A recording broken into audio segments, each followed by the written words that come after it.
Right, welcome everybody. Today I have Oscar here with me again.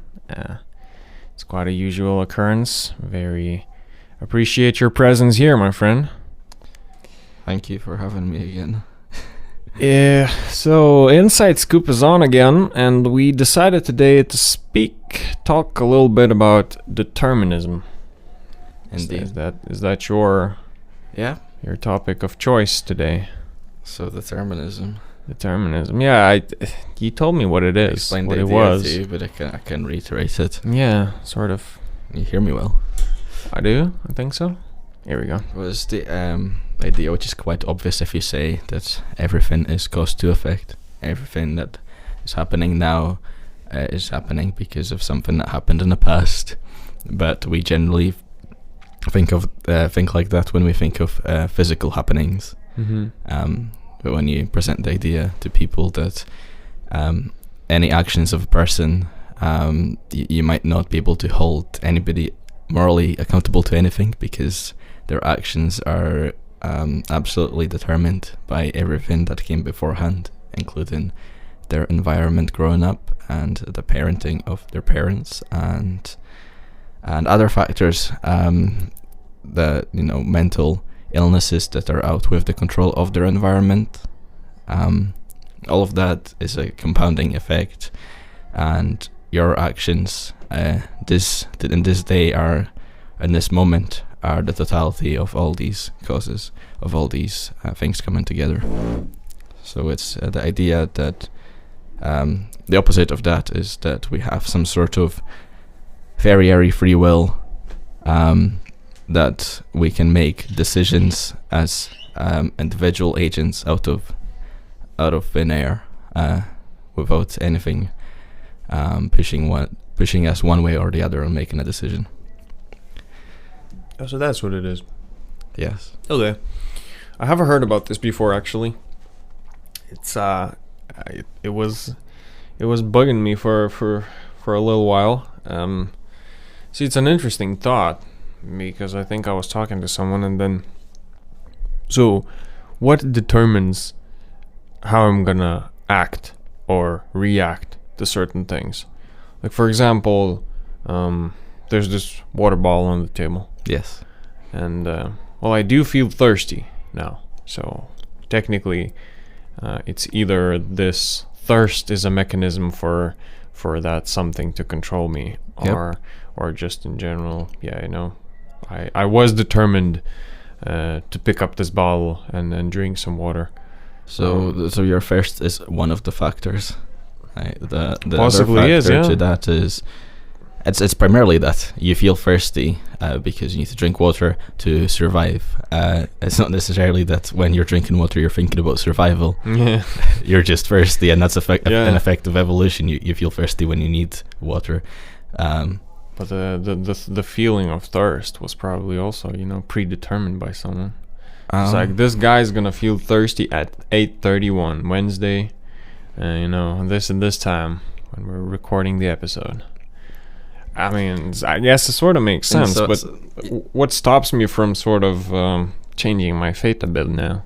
Just, okay, so now I'm gonna stay thirsty and, not drink water. So that's the thing when you present... Well, what's it determined, When you present the idea of determinism to somebody and you tell them that, you actually don't have any free will, everything that you do now is as predetermined, and they will want to oppose you, so they'll be like, I actually want to take that sip of water because I don't care that I'm fighting thirsty. against it. Yeah. Even though it was determined that you're gonna discover determinism and just fight against your will, even though that fight was already determined. Like I don't want to say someone, something that determined it knew that you're gonna both discover it and you're gonna both want to drink it but not drink it because now you're torn. It's one of those.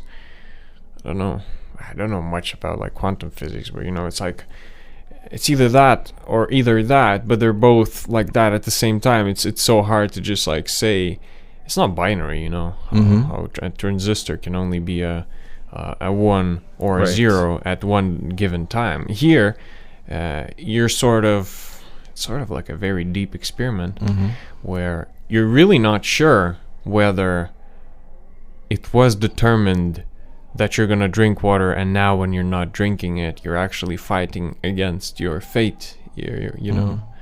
Or it was the other way around. Maybe they just like, it is determined for you to fight against your will.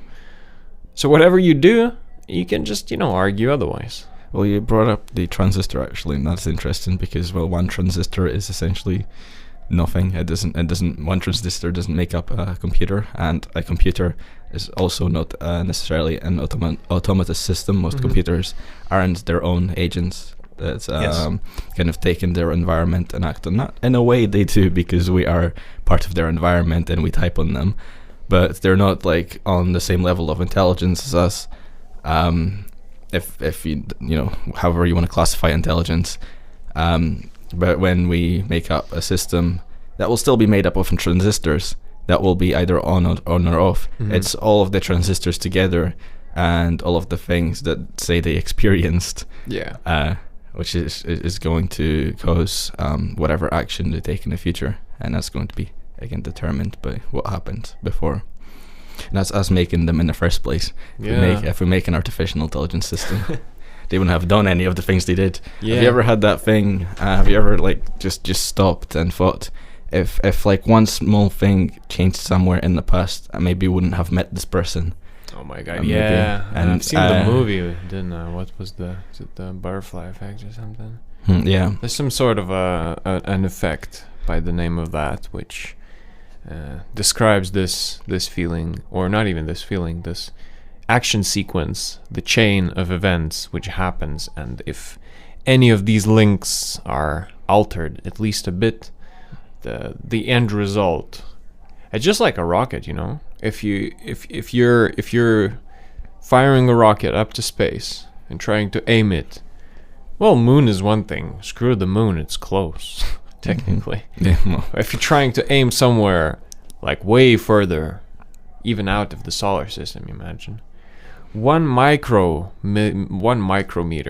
millimeter just of the rocket tipping on its side when it's going up, I mean, obviously it's course corrections and blah blah, but just imagine that it was just a one-off thing. You release it and it goes. So if you miss it by just a tiny fraction, once it goes there, it's way off, like light years away. So it's same here, if you take a little wrong step, wrong turn, it possibly can lead you to loads of bad things. That's just speaking in less general terms, speaking in actual like practical. I don't drink alcohol at all. I've touched it, but it was just like my parents giving it to me, like, yo, try it out to see, like, what it is, how you react to it, blah blah. It's just like I took a sip and I was like, this is such a shit. Like I don't like it, first of all. Second of all, I know that this one little droplet may actually lead to my organism evolving to, I don't know, accept it or just try to crave it.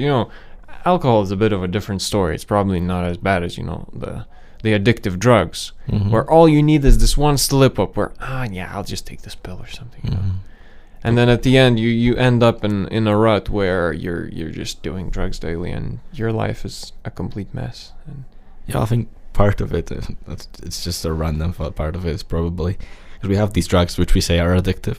That probably also plays into how addictive they are a little bit, but at the very, they do alter how we think, and people do resort to them to make themselves feel better in bad times, and that's the main thing, the main reason they're addictive. But the more we say they are addictive, I think that also in a small way plays into how addictive they actually are. Placebo-ish type of thing. Yeah. Oh my god. So, I mean, I've heard this thing where you mentioned that if you take transistors and produce a chip or something, you can determine its. Right. Wait, think about it. The CPU, we can predict how it's gonna work. Yeah. When we I mean, we don't predict, we obviously design it and reverse engineer it. So like, we want the CPU to be, doing the addition. That's when we reverse engineer and to be like, okay, so these transistors have to be in this order, But theoretically, it's like you're predicting how your CPU is gonna act because you need it to act this and this and this way and blah blah.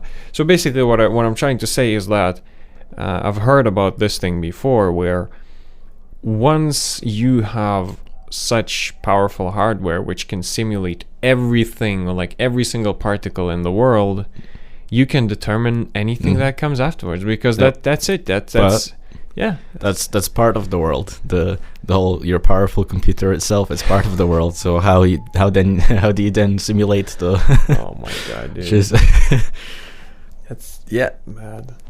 I mean, I'm still puzzled as to how we can predict the solar rains and all of the huge cosmic rays, the asteroids, everything, but we can't say how the weather is going to be like tomorrow. Oh, that is how we can't really deterministically say that tomorrow is going to be a rainy day. Yes, obviously, it's getting better, yeah, for sure. Yeah. Or not like really getting better, but like it's just as good as my granny would look at a leaf, or would look at the squirrels running around and say, oh, seems like these or the birds are, because I remember I used to sort of grow up in the countryside. I used to spend time in summers during summer holidays and everything with my grandma and granddad out in the country, and I remember if the birds are flying low, means they're looking for bugs and stuff, means that the rain's coming because they're flying low, blah blah. So there's like loads of signs like that. But so I don't think that our methods have become like more sophisticated or anything. It's just like that they have scaled up a bit so that most of the places in the world would be covered and we could predict if it's gonna rain or not. But we're still far from determining if it's gonna be rainy tomorrow. Like, we can ask Google, if we say, okay Google, and then will I need an umbrella tomorrow?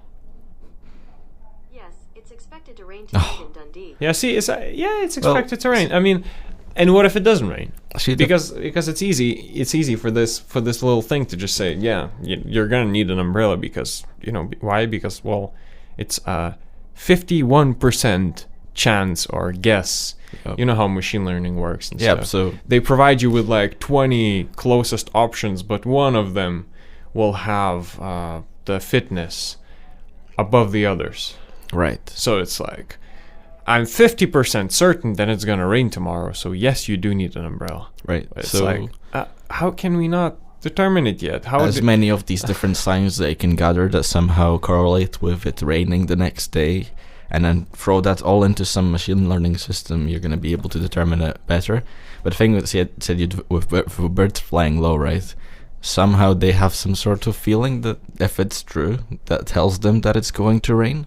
And so they have some sort of perception, let's say, if they do kind of know it's going to rain. That plays into, that's closer to what causes the rain, I suppose.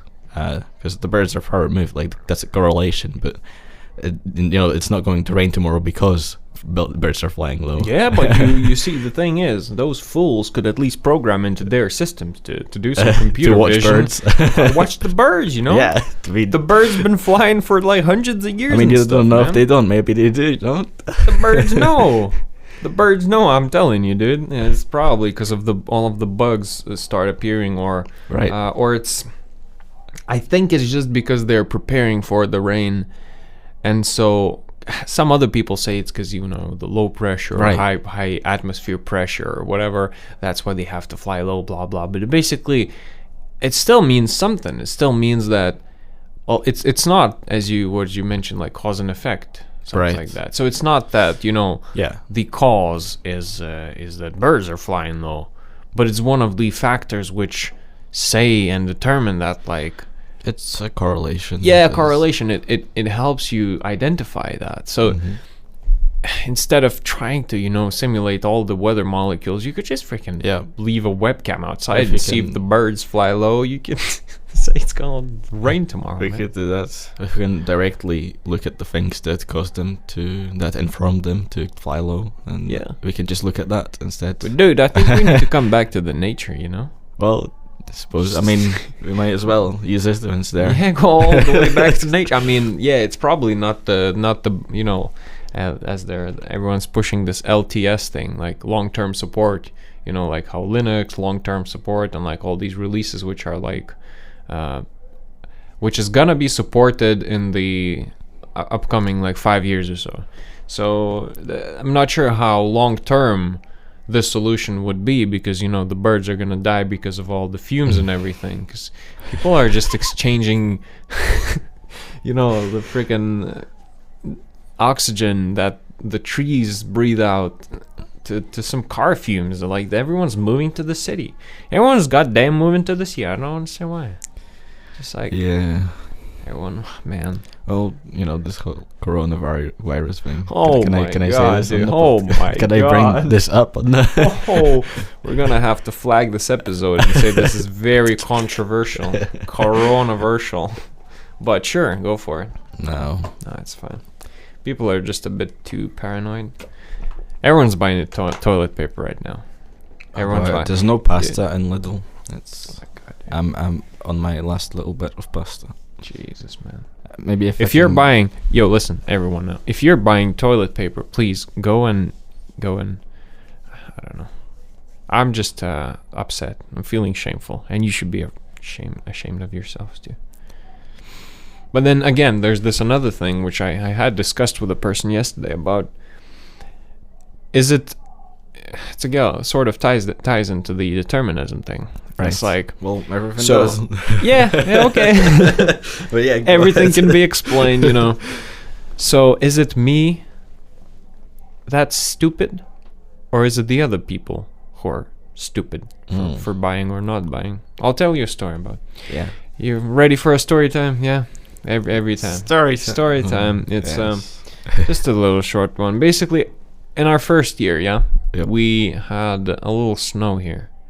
Just a little bit, like 1-2 centimeters. No, it's like, I think just a tiny bit of snow. Mm-hmm. Universities were shut. We were meant to stay at home because it was a risk of dying or whatever. So people were just saying, like, if you go out on the street and you die because you slip, and then, I don't know, some truck goes over you or some crap like that, we don't take any sort of responsibility, because we told you to stay at home because the conditions are just the worst. Like that said, it's like the end of the world, even though it was just like a centimeter of snow.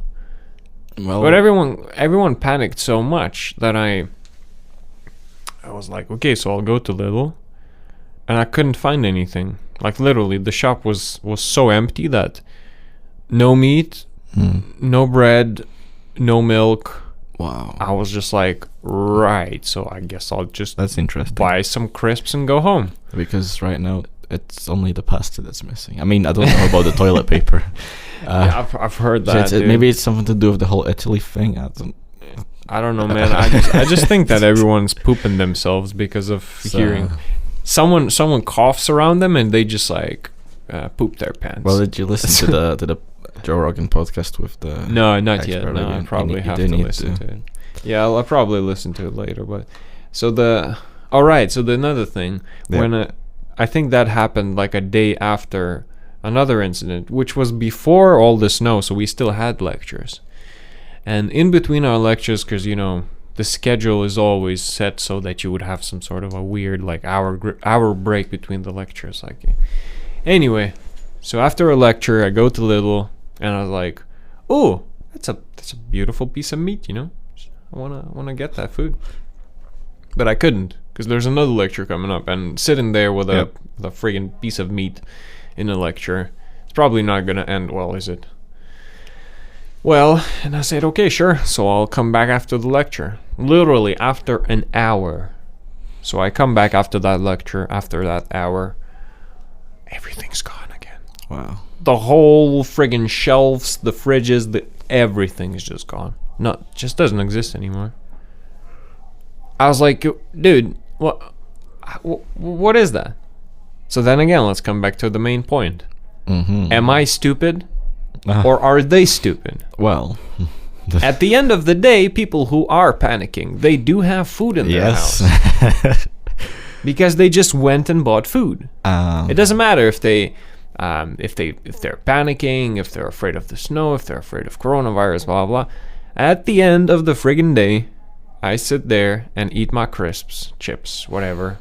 And these guys are cooking meat, pasta, using their fresh toilet paper, which they bought, you know? Well, hand sanitizer, soap, everything. For the people who can stay home, who can support themselves, who can take the time off work or whatever, they're probably better off actually staying home.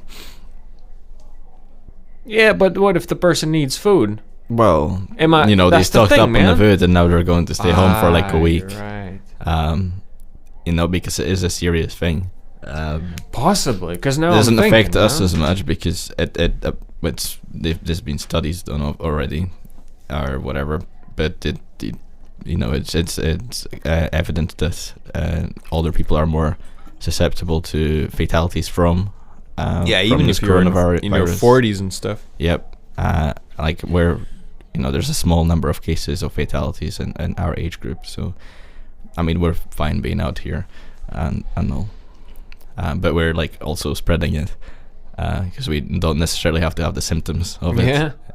But I'm just relaying the information. It takes 2 weeks or so until you get the... What is the... It's like 4 or 5 days. If the incubation period is like, you say, like 4 or 5 days, that means you can be running around with the virus, not experiencing any sort of symptoms, telling everyone you're healthy, and then spreading it to other people. It's like a pandemic, goddammit. We just gotta wait it out. Oh, dude. I mean, it is just a common flu, common cold, whatever, isn't it? Well, for younger people, anyway. It sort of feels like it's not that severe as like Ebola was or something. Certainly not in the media. I mean, I just hope that but again, so who's stupid now? Is it me who's like, I'm not gonna give in to this panic because this panic benefits certain sectors of the market, doesn't it? Yeah. Hand sanitizer. I was sitting with my friend literally like a few days ago, and he's like, "Dude, I'm gonna go to freaking a primary shop, just like a close by shop, and buy hand sanitizer." Mm-hmm. I was like, "Wait, what? What do you mean? Why?" I thought, we're just memeing it because we're making fun of it, but even though it's not funny, it's a big and serious disease and stuff. But he was so serious. He's like, "No, I'm gonna go and buy hand sanitizer." I was like, "Why?" Mm-hmm. He's like, "I don't care if I have it, but see, my girlfriend, she's gonna go and visit her grandparents soon, and if I get it, I don't want her to get it because she's gonna go up to old people and they're all gonna die." And I stuff. wouldn't even. I would just. I was like, postpone that. Yeah, I don't know, but the thing is that the dude was so seriously like scared that he went to the shop to buy hand sanitizer just to, because he was thinking long term, sort of. It's like, if I get it, my girlfriend gets it, but she's hasn't contact with her grandparents, and they're old people, and they're gonna die and everything, Relaying the information that I got from the podcast with that expert on those viral diseases, I think it was. Apparently, yes, we should wash our hands as we always do. It's a hygiene thing, and there's a lot of things that it prevents. Coronavirus, this one isn't one of them. It mainly spreads through air, and washing our hands isn't going to do too much to help. And also the whole thing with touching our faces. I don't know if you've seen the video of that person, I think it was in the US, telling people not to touch their faces to stop the spread of coronavirus. And then promptly after, she licked her finger to turn the page. Oh my god. It's quite funny, but what the hell? Was that like a public announcement or something? But apparently that was more to do with something in the eyes where it could get in or whatever. I don't know. I'm just relaying whatever information I heard from that. but yeah, it mainly spreads through air. I so. mean, you've just, it's the second or third time you touch your eye in like this 2 minutes. Look, yo, stop. There's something in my eye. You got corona, man. I care more about something in my eye than I care about corona. Blink it out, dude. Blink it out. Just shake your hand. You can't do that. Yeah, just do that. What if I lose sight because I'm more worried about corona than I am? What do you mean, man? You gotta get corona. You gotta. Jeez, dude. What? It's scary, isn't it? Anyway, it's a craze. It's quite a hit. See, I just said it like 2 minutes ago that some areas of the market are benefiting from that, but then apparently some other areas are actually suffering. So I've seen this, headline hunting or headline reading or whatever. Do you just sometimes look through like shit? Yeah. Or even like videos, like in YouTube. Occasionally. When you just scroll and see such a good video with like, okay, I don't want to waste 20 minutes on the video, but the title says most of it. Yeah. So sometimes I was like, I'm scrolling and there's this nice, documentary, infographics type of video about someone's opinion on how programmers are going to be affected by this virus and stuff. Yeah. How come? And then I didn't want to spend all that time like actually going in and reading, more like watching it. But from what I gather is that big companies are suffering now, and it is hard for programmers too. It's gonna be quite a hard phase. But as always, hopefully, everything passes and we're all can live again. It's gonna be quite an uphill then. Just today, Muhammadu in the QMB and in our computer labs brought out, he was instructed to bring out antibacterial wipes, so we could wipe our keyboards and stuff. And so, oh damn, yeah, and I'm glad actually a little bit for that. Thank you, coronavirus, because I was waiting for us to have antibacterial wipes in. But that was mainly because of the whole me touching my face thing when I met the keyboard. I don't use the lab computers. Even the keyboards in the library are even worse for it. They're so greasy. There's just so much going on there. I just use my laptop. Dude, I mean, sometimes this over sanitization thing. Right, call it OCD. Yeah, no. Well, it's not, because it actually affects my face. Yeah, okay, sure. For your face, yes, I do agree. Like touching, if you are in a habit of touching your face, touch your face with clean hands. Right. It's better. But you should probably just stop touching your face. Oh yes, I wish I could. I don't even notice it, I guess, most times. But the main idea is that kids should be exposed to dirt. Right. I guess. Especially when they're developing it and growing up. I always had this interesting view that I don't want to overwash my hands because I'm gonna lose my immunity. Right. Like the immune system. Yep. Yeah. And I don't know how valid that is, because everyone was like, wash your hands. Yeah, maybe it's also a placebo or that point made something before, so I mean it may be very valid. So theoretically, you shouldn't over sanitize everything, because you're just basically killing so many germs, so much of that badness, that your body just starts living in this this protective bubble. Yeah, because there's like everything's so clean around you. You wash your hands so many times. You sanitize everything. But then once you get into contact with anything, dude, you're screwed. Unless we were to live in such a world where everything is clean, yes, and that would be fine. Exactly, but this is just a utopia. But it's a little bit of a different thing. I mean, when you say dirt, what do you mean by dirt? Because like, whatever people come in contact with the keyboards, whatever have done with their hands before, I don't know.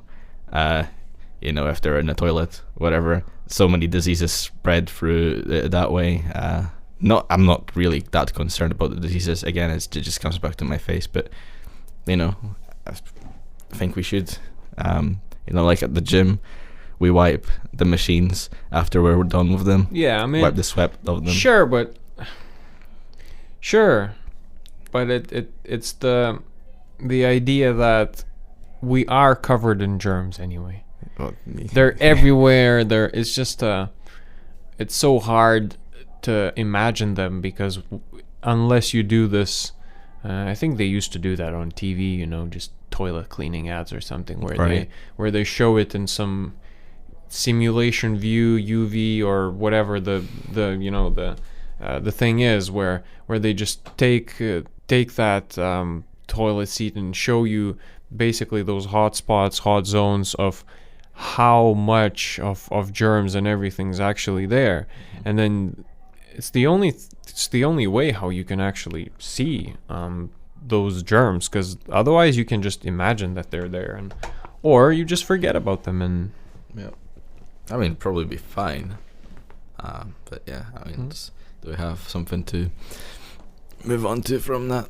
Well, I've just been looking on Discord, and because I'm in this North Carolina State University chat, and spring break extended, moving to more online course delivery. All classes are cancelled for next week as the university transitions to online and alternative course delivery where possible to limit large class gatherings. See, over here they don't care.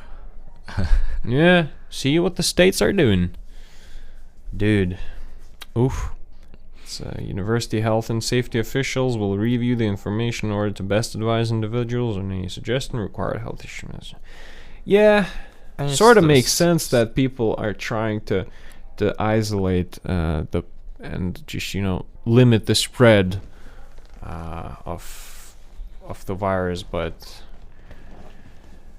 man, I don't know. We've been talking a lot about this virus thing, and we've actually been chatting. Well, you started on the virus, I think, with calling people stupid for buying all the food, and then you wanted to bring that. Oh yeah, now you're gonna start blaming me. Yeah, now we're gonna start blaming me. You wanted to tie that into determinism. You wanted to tie determinism into something else later. What was it? What was trying to at the start, before we even started the podcast? Oh my dude, holding yourself accountable. Oh, it's a good one. But I think we should start wrapping up. But you still wanna talk about accountability? I don't have anything in mind right now. Actually, I just thought I'd remind you. But actually, I just created an event. YouTube Live, and how you can give your live stream or Twitch stream. Yeah, you can give your live stream a title. You can give it a thumbnail. So I already gave my live stream a title. I used to stream loads of games and various different games, and now I just was like, right, so I probably want to just stream my game dev process, because we're doing this game anyway. Why not to sit down and just at the beginning of the stream just say, I will be implementing this feature, and then just work through that and just do that, narrate your process, sort of, because I've heard of people who actually do get like quite a few viewers, which often suggest or spot many things that you may overlook. So you run into a hurdle, into like a wall where you just, so should I make my character jump this high, or should the character not be able to jump? It's just a very simple example, and people in the chat are like, I think this because this. So I'm not saying that I'm gonna get viewers or anything, but being able to start creating this little buzz around the game, because I already have a Steam game page. It's not like published yet, but once I do, I'll just start making everyone wishlist the game. That's the thing. So but for that, I obviously want to create the best product I can create. Means I want the game to actually bring someone value and at least be somewhat enjoyable. So I want to allow people to sit through the development process, maybe whoever decides to, because maybe someone's literally right now looking for inspiration and looking for someone streaming live game dev. Why not? I tried googling live game development or something, or game development live. I came across a few pre-recorded streams, which is like, it's been streamed, but now it's a video, so there's no one like literally live right now or something. Yep. So I thought, why couldn't I just be the person who does that more and more? This would both hold me accountable a bit towards working more thoroughly, because I've last written a line of code like a week ago or so on my game, which is not good, because I want to have continuous progress. And if I have this schedule to hit, means if I have this, have to wake up, or I have to, from this to this hour, I have to sit down and stream. Yep. That already means that you're gonna be implementing something at least. And just because you're live, you're probably gonna be implementing it in the best way possible, because what if someone notices, Yes. Even if no one was watching, it's still like, what if someone sees my code? Would they be proud, or would they say, what are you doing here? Yep. They would probably be like, what the hell, dude? Where are your comments? Where are your this? Where are your that? So that's my thing. I think I'm gonna start streaming my live. So that's an interesting thing, right? So for you, obviously you feel that if you did that, that might keep you accountable to you kind of sort of care about what your audience thinks, right? Or you care about having somebody watch you do this thing. So what I was thinking is to make yourself do something. Use everything in your current situation. Like, I kind of think about all the benefits that it could bring you, and all the things you could do around this thing that would make it more valuable, right? So we've got the module. That's the first thing. You want to get a decent grade, or I don't know if you care, but if you wanted to get a decent grade in the module, that's one thing. I have to give you an example of this, actually, because I couldn't think of anything out of my head, but something that I was thinking before. That makes sense. The example of something I've thought about doing before is a kind of thing where I would try to try really hard on any of my modules, because I would get good grades, but then I would also try really hard on my modules, and I would take really good notes. Maybe I could sell these notes. There's so many places you can sell notes nowadays. And as good valid point, actually. Trying to find all these sorts of reasons, other things that you could add to this on top of this to make it more worth your time more. And then you could launch a YouTube series off of this as well to teach people. Or next year, if I study this really hard, next year I can tutor it and stuff like that. So, that's just an example I have ready. So it basically just pushes you to try your best. Find as many of these little things, little positives that come out of it, or any little thing extra on top of that you can do that to produce something more out of it. Getting the most value out of what you're doing, anything, I guess. That's a good idea. I think that's another topic even for our next episode. We need to write it down for sure. Right.